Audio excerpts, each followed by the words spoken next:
வணக்கம் நண்பர்களே.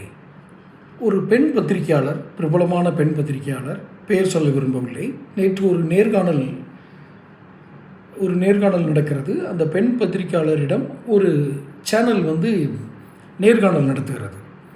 அந்த நேர்காணலில் அந்த பெண் பத்திரிகையாளர் கூறிய சில சம்பவங்கள் சற்று எடப்பாடிக்கு எதிரான இந்த களம் எப்படி அமைந்திருக்கிறது, தேர்தல் களம் அமைந்திருக்கிறது என்பதற்கு அவர் கூறிய சில தகவல்கள் நமக்கு உணர்த்துகின்றன.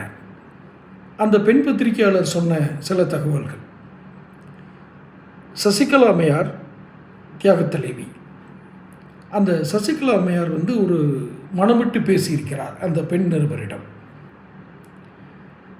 ஆழ்வார்புரம் அப்பார்ட்மெண்ட்டில் ஒரு சில டாக்குமெண்ட்ஸை இடி, ஐடி இந்த ரெண்டும் ரெய்டு பண்ணும்போது சோதனை நடத்தும் பொழுது கைப்பற்றுகிறது. யாரோ ஒருவர் அந்த அப்பார்ட்மெண்ட்டில் அந்த சோதனை நடைபெற்று கொண்டிருந்த பொழுது ஒரு ஃபோன் செய்கிறார்கள். அப்போ சிஎம்மாக இருந்த எடப்பாடிக்கு. இது அந்த பெண் பத்திரிகையாளர் சொன்னது. இதுக்கு பதில் சொல்ல வேண்டியது எடப்பாடி தான், நாம இல்லை. ஏன்னா வெளிப்படையாக பொது இதிலே இருக்குது, வலைதளத்திலே இருக்குது.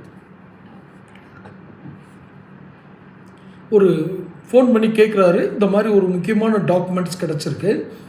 ஆழ்வார்புரம் அப்பார்ட்மெண்ட், அந்த அப்பார்ட்மெண்ட்டில் தங்கியிருந்தது யார், இல்லை அந்த அப்பார்ட்மெண்ட் யாருக்கு, அந்த அப்பார்ட்மெண்ட்டில் ஒரு ஃப்ளாட்டு, இந்த ஃப்ளாட்டுக்கு சொந்தக்காரங்க யார், அதில் யார் தங்கியிருந்தார்கள், எதற்காக அந்த டாக்குமெண்ட்ஸ் எல்லாம் ஆழ்வார்புரம் அப்பார்ட்மெண்ட்டுக்கு வந்தது, இது ஒரு கேள்வி.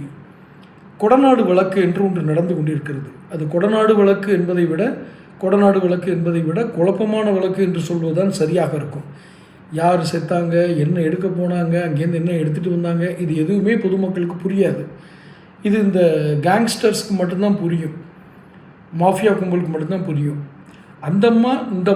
இந்த பெண் பத்திரிகையாளர்கிட்ட சொல்லியிருக்காங்க, அங்கே சில முக்கியமான டாக்குமெண்ட்ஸை அம்மையார் ஜெயலலிதா கொடநாட்டில் வச்சுருந்தாங்க. அந்த டாக்குமெண்ட்ஸை தெரிஞ்சு தான் எடப்பாடியை தான் அவங்க சொல்கிறாங்க, பேர் சொல்லாமல் சொன்னது. இவர் போய் அதை எடுக்க போயிருக்காரு, எடுத்துகிட்டு அப்போ இருந்து சில சாட்சியங்கள் அளிச்சிருக்காரு, அதை வேறு மாதிரி மாற்றிட்டாரு. உண்மையிலே அங்கே போனது டாக்குமெண்ட்ஸ் எடுக்கிறதுக்கு. அந்த டாக்குமெண்ட்டு தான் ஆழ்வார்புரம் அப்பார்ட்மெண்ட்டில் இருந்ததா சசிகலா சொன்னதாக அந்த பெண் பத்திரிகையாளர் சொல்கிறார்.